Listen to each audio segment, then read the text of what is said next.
everyone, thank you for tuning in. I'm your instructor Joy. Let me first play a tune for you.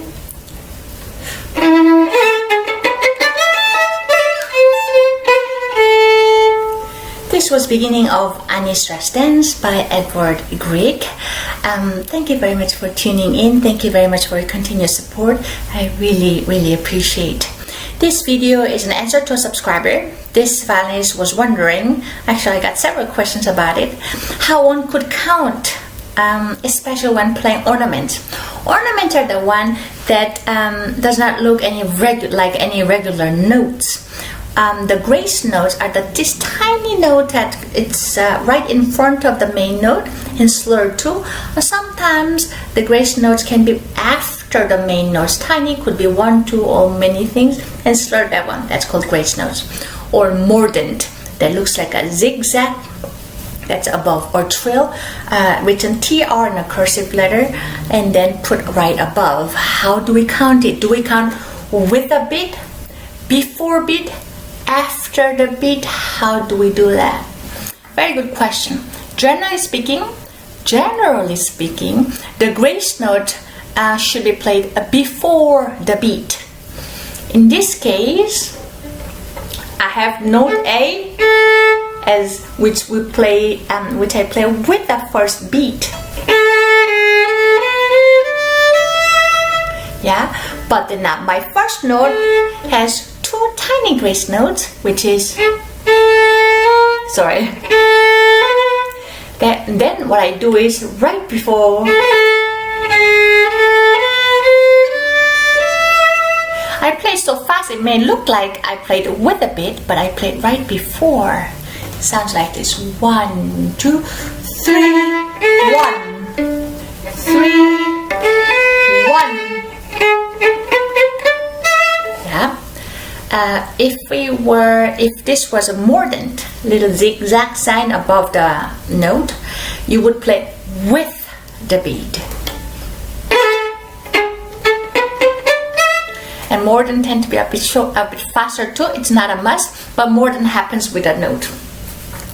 Now, if the grace note was after, I know there's so many variations, isn't it? If the little tiny grace notes are after the note, then you have to fit whatever this note within the number of beats of the main note. Let's say you have a quarter note, or in British, a crotchet.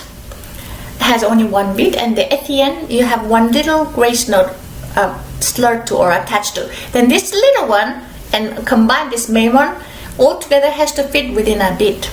Like, yeah. If I do the other one, let's go to trill. Trill happens with the beat. Here, I have second beat.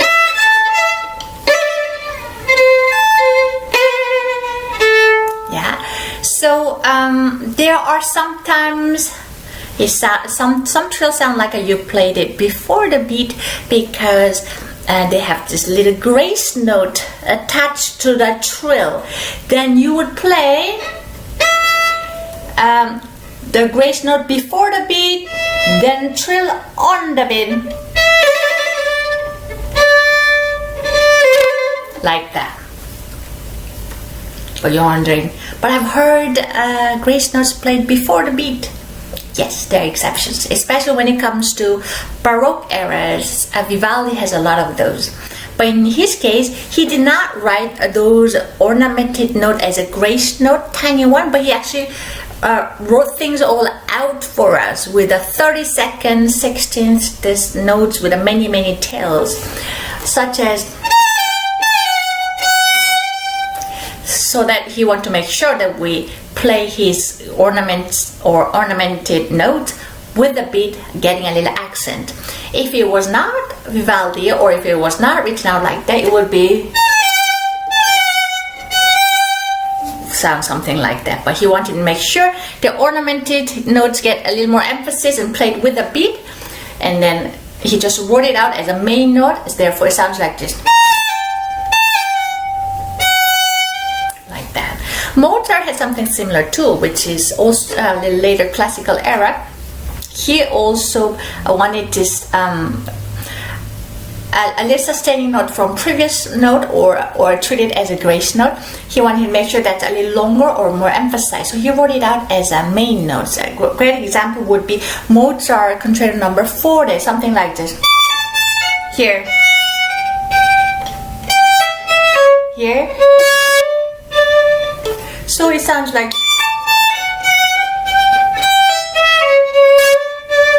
if it was treated as a regular grace note, it would sound like this.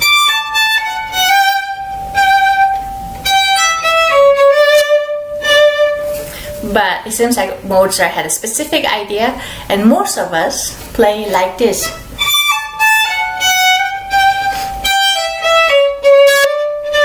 Even though there are musicians who play differently, like the regular way. As long as you make your music understandable and beautiful, that's always interesting to hear. But make sure when you do that, you keep your ornament interpretation consistent within the same movement, so that people understand what you're trying to do. Yeah. I hope this video was helpful. Thank you for watching, and hope to see you again. Bye bye.